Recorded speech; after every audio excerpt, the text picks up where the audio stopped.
कल 30 मार्च है। चैत्र नवरात्रि की शुरुआत हो रही है। पंचांग के हिसाब से कल से ही हिंदू नववर्ष की भी शुरुआत होती है। इस मौके पर कल सुबह प्रधानमंत्री नरेंद्र मोदी नागपुर जा रहे हैं। लेकिन खबर नागपुर जाने की नहीं है। खबर यह है कि मोदी प्रधानमंत्री बनने के बाद पहली बार नागपुर में आरएसएस के मुख्यालय जाने वाले हैं। प्रधानमंत्री के नागपुर दौरे की एक एक खबर मैं आपको जनहित में विस्तार से बताने वाली हूं। लेकिन शुरुआत उस छोटी सी रील से करते हैं जिससे आप आरएसएस को समझ सकते हैं।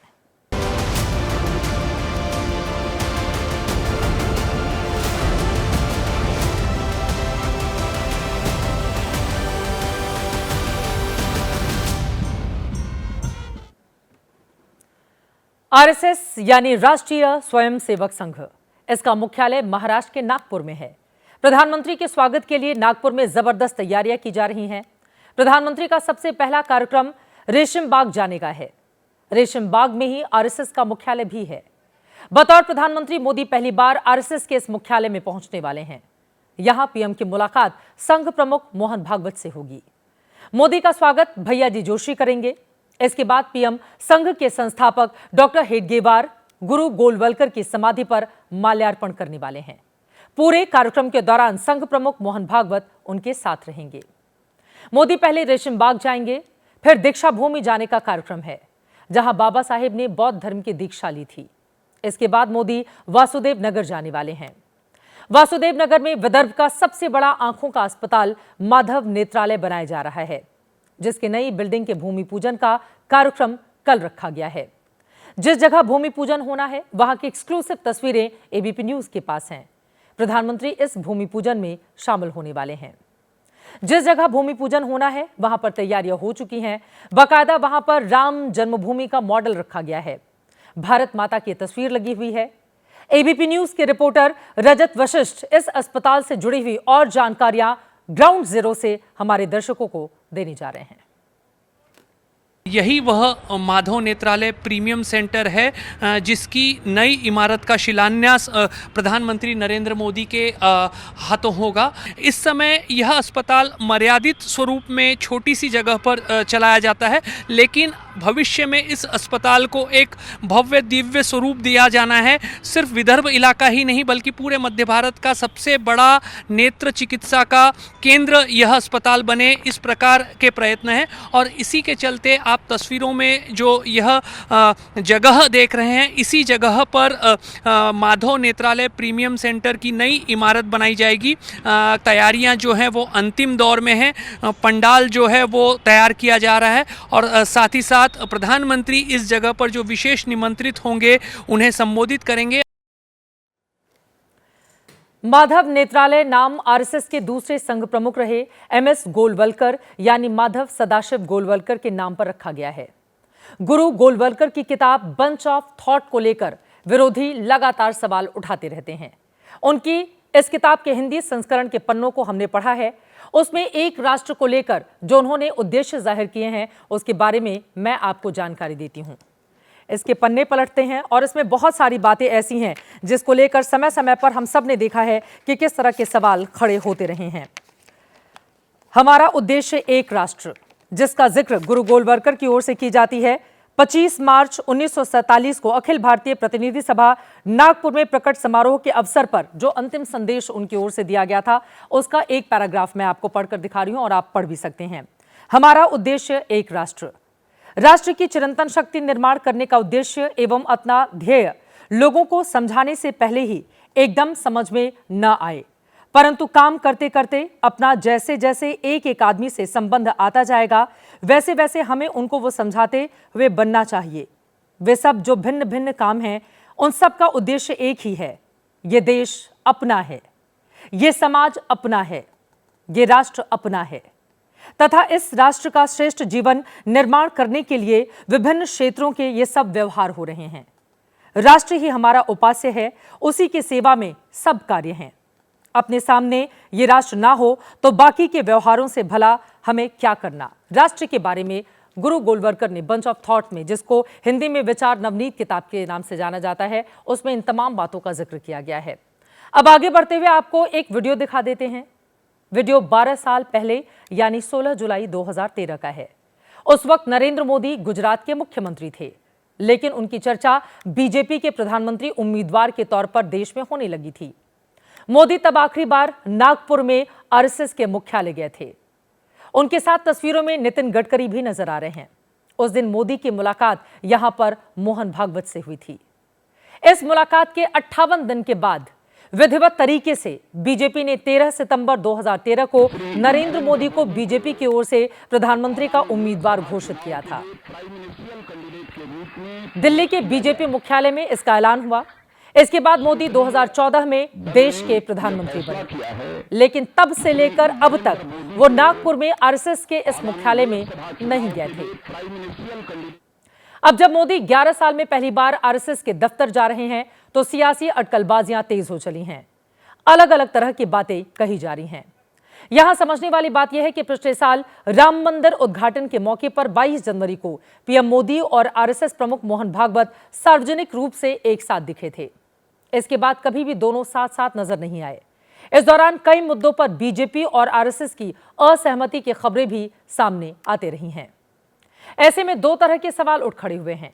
पहला ये कि क्या आरएसएस से रिश्ते ठीक करने के लिए पीएम मोदी नागपुर दौरे पर जा रहे हैं, और दूसरा ये कि क्या बीजेपी अध्यक्ष को लेकर बीजेपी आरएसएस में राय नहीं बन पा रही, जिसकी सहमति का रास्ता खोजने की ये कोशिश है। ऐसे में हमने मोदी के इस कार्यालय को लेकर संघ के विचारक आशुतोष अडोणी से नागपुर में बातचीत की है और यह समझने की कोशिश की कि आखिर 11 साल के बाद मोदी के इस दौरे के मायने क्या हैं। पिछले साल लोकसभा चुनाव के वक्त जो तल्खी आरएसएस और बीजेपी के रिश्तों में आई थी, वो तल्खी लोकसभा नतीजों के बाद कम भी हो गई। माना जाता है कि हरियाणा और महाराष्ट्र के चुनाव में आरएसएस ने बीजेपी का दिल खोलकर स्वागत किया, मदद की, जिसका नतीजा रहा कि दोनों ही जगह बीजेपी ने जबरदस्त वापसी की थी। वैसे मोदी का आरएसएस से रिश्ता बरसों पुराना है। प्रधानमंत्री, मुख्यमंत्री बनने से पहले मोदी आरएसएस के प्रचारक हुआ करते थे। देश के अलग अलग इलाकों में बतौर प्रचारक वो घूमा करते थे। आरएसएस के ड्रेस में उनकी कई तस्वीरें आप कई बार देख चुके होंगे, लेकिन आरएसएस से उनका रिश्ता कैसे जुड़ा, ये अपने आप में दिलचस्प किस्सा है। पीएम मोदी ने अभी 2 हफ्ते पहले ही अमेरिकी पॉडकास्ट में अपने और आरएसएस के बीच के रिश्तों को लेकर जानकारी साझा की थी। उस पॉडकास्ट का एक हिस्सा आपको जरूर सुनना चाहिए। वैसे ही मेरे यहाँ राष्ट्रीय स्वयंसेवक संघ की शाखा चलती थी। शाखा में तो खेलकूद होता, लेकिन देशभक्ति के गीत होते थे। वो मन को जरा बड़ा मजा आता था, एक मन को छूता था, अच्छा लगता था। तो ऐसे ही करके हम संघ में आ गए। तो संघ के एक संस्कार तो मिले कि भाई कुछ भी सोचो करो, अगर वो पढ़ते हो तो भी सोचो कि मैं इतना पढ़ूं मैं देश के काम आऊं। और दुनिया में इतना बड़ा स्वयंसेवी संगठन कहीं होगा ऐसा मैंने तो नहीं सुना है। करोड़ों लोग उसके साथ जुड़े हुए हैं, लेकिन संघ को समझना इतना सरल नहीं है। संघ के काम को समझने का प्रयास करना चाहिए। और संघ स्वयं तो एक पर्पज ऑफ लाइफ जिसको कहे, इसके विषय में आपको एक अच्छी दिशा देता है। दूसरा, देश ही सब कुछ है और जन सेवा ही प्रभु सेवा है। ये जो हमारे वेद काल से जो कहा गया है, जो हमारे ऋषियों ने कहा, जो विवेकानंद ने कहा, वही बातें संघ के लोग करते हैं। वो 1 घंटा शाखा है, वो स्वयं नहीं, यूनिफॉर्म पहनना वो स्वयं संघ नहीं है। तुमने समाज के लिए कुछ करना चाहिए। करीब 1.25 लाख सेवा प्रकल्प चलाते हैं वो, और किसी सरकार की मदद के बिना समाज की मदद से लेबर मूवमेंट जो लगे हैं, उनका नारा क्या होता है? Workers of the world unite. दुनिया के मजदूरों एक हो जाओ, फिर देख लेंगे, ये भाव होता है। ये मजदूर संघ वाले क्या कहते हैं, जो आरएसएस की शाखा से निकले हुए स्वयंसेवक मजदूर संघ चलाते हैं, वो कहते हैं वर्कर्स यूनाइट द वर्ल्ड। वो कहते हैं workers of the world unite, ये कहते हैं वर्कर्स यूनाइट द वर्ल्ड। ये कितना बड़ा वाक्य, 2 शब्दों में इधर उधर है, लेकिन कितना बड़ा वैचारिक बदलाव है। तो मेरा ये सौभाग्य रहा कि ऐसे पवित्र संगठन से मुझे संस्कार मिले जीवन के। प्रधानमंत्री मोदी ने बीते कुछ महीनों में कई मौकों पर आरएसएस की खुलकर तारीफ की है। अभी इसी साल यानी 2025 में आरएसएस के 100 साल पूरे होने जा रहे हैं, यानी आरएसएस का ये शताब्दी वर्ष चल रहा है। आरएसएस का बड़ा कार्यक्रम भी होने वाला है। इससे पहले साल 2000 में जब स्वर्गीय अटल बिहारी वाजपेयी भारत के प्रधानमंत्री थे, तब वो भी बतौर पीएम रेशम बाग के इस आरएसएस मुख्यालय में गए थे। उनके साथ लालकृष्ण आडवाणी भी थे। प्रधानमंत्री रहते हुए अटल जी ने संघ मुख्यालय में डॉक्टर हेडगेवार और गुरु गोलवलकर को श्रद्धांजलि दी थी। इसके बाद अटल बिहारी वाजपेयी दीक्षा भूमि भी गए थे। 25 साल बाद इतिहास खुद को दोहरा रहा है। अब प्रधानमंत्री पद पर रहते हुए पहली बार नरेंद्र मोदी नागपुर के इस आरएसएस मुख्यालय में जा रहे हैं। इसके बाद वो दीक्षा भूमि भी जाएंगे, जिस जगह पर वो बाबा साहब आंबेडकर को नमन करेंगे, जहां पर उन्होंने बौद्ध धर्म की दीक्षा ली थी। वहां किस तरह की तैयारियां हैं, इसके बारे में भी आपको दिखाते हैं।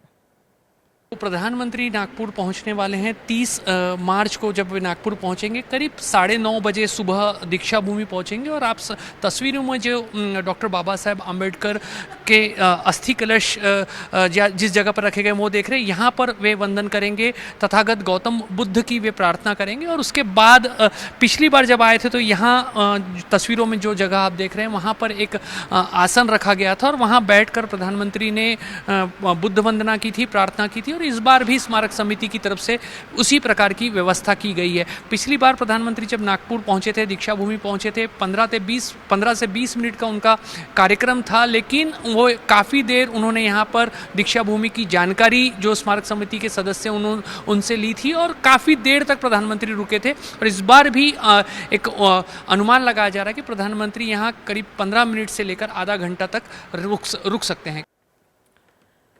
पीएम मोदी 2017 में जब बिजली परियोजना के उद्घाटन में नागपुर गए थे, तब वो 14 अप्रैल को दीक्षा भूमि भी गए थे। 128वीं जयंती पर बाबा साहेब को उन्होंने श्रद्धांजलि दी थी। डॉक्टर बाबा साहब आंबेडकर ने 1935 में घोषणा की थी कि भले ही वो हिंदू के रूप में पैदा हुए हों, लेकिन वो हिंदू के रूप में नहीं मरेंगे, क्योंकि धर्म परिवर्तन ही जाति व्यवस्था को त्यागने का उपाय है।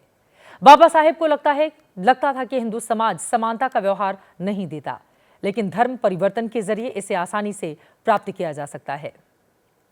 2014 से मोदी देश के प्रधानमंत्री हैं और अब तक 3 मौकों पर ही सार्वजनिक रूप से उनकी आरएसएस प्रमुख से मुलाकात भी हुई है। आरएसएस प्रमुख ने मणिपुर के मुद्दे पर पिछले साल खुलकर सरकार पर सवाल खड़े किए थे। निशाना साधने के लिए अहंकार नहीं पालने जैसे शब्दों का भी इस्तेमाल किया था। पीएम के इस दौरे को लेकर अटकलबाजियां इसलिए भी हैं क्योंकि लोकसभा चुनावों में बीजेपी की सीटें घट गई थी। तब यह माना गया था कि बीजेपी अध्यक्ष जेपी नड्डा द्वारा आरएसएस की जरूरत को लेकर दिए गए बयान के बाद आरएसएस से जुड़े लोगों ने चुनाव प्रचार से दूरी बना ली थी और जिसका नतीजा बीजेपी को भुगतना पड़ा।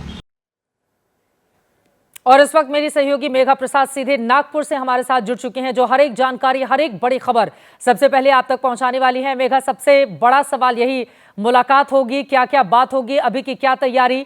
अपने साथ आसपास आप देख रही हैं, कहा जाता है संघ के बारे में, संघीय शक्ति कलयुगे, उसकी क्या झलक, क्या तस्वीर अभी तक देखी है मेघा आपने? लैंड बस अभी करी हूँ चित्रा, तो तैयारी के हिसाब से आपको ये कह सकती हूँ कि सुबह जब प्रधानमंत्री लैंड करेंगे लगभग 8:30-8:40 का समय है और सीधे प्रधानमंत्री एयरपोर्ट से, जैसे हमने अभी अपने रिपोर्ट्स में भी बताया, वो सीधे रेशम बाग जाएंगे। लेकिन यहाँ एक ऐसी जानकारी मैं आपको देने वाली हूँ जो अभी तक मीडिया में खास किसी को पता है नहीं। वो ये है कि स्केड्यूल के हिसाब से तो स्मृति मंदिर कह रहे हैं। जो स्केड्यूल है प्राइम मिनिस्टर की, जो ऑफिशियल स्केड्यूल है, वो कहती है स्मृति मंदिर। स्मृति मंदिर वो स्थल है जो हमने पहले भी बात करी है, जो हेगड़ेवार जी का जहाँ अंतिम संस्कार हुआ था वो उसी लॉन में है, जहाँ रेशम बाग का लॉन जो आरएसएस का हेडक्वार्टर्स है वो उस लॉन में, उस मैदान में स्मृति मंदिर है। लेकिन उसके बाद प्रधानमंत्री का स्वागत कार्यक्रम है, जिसके लिए वो रेशम बाग की बिल्डिंग जो आरएसएस हेडक्वार्टर्स है उसके अंदर जाएंगे।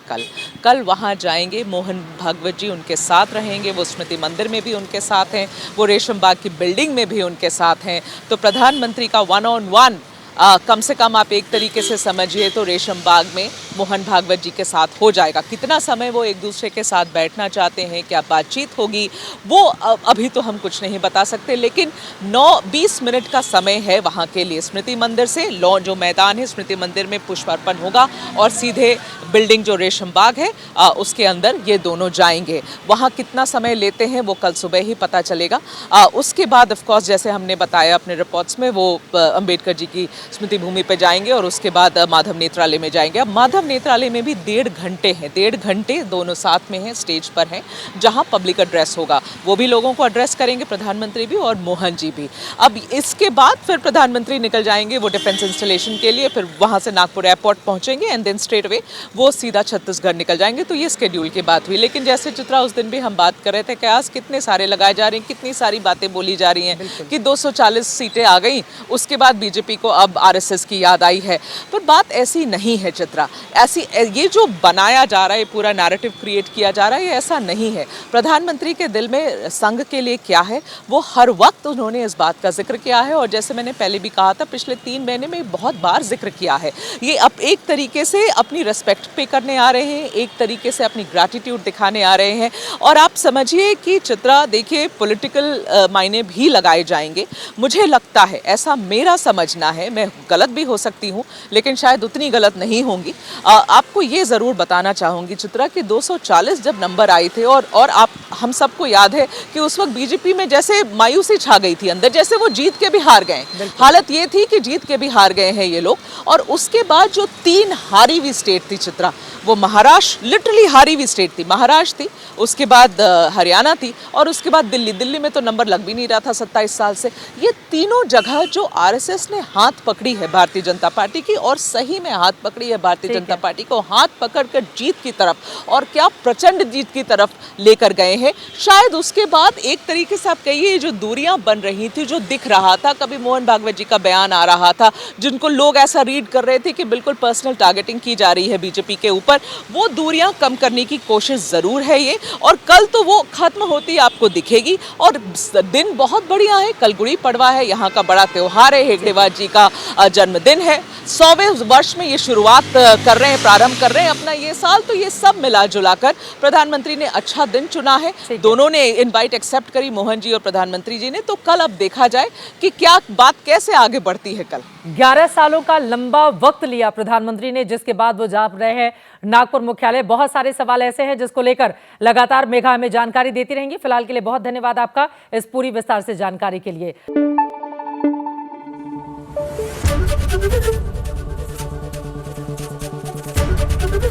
एबीपी न्यूज आपको रखे आगे।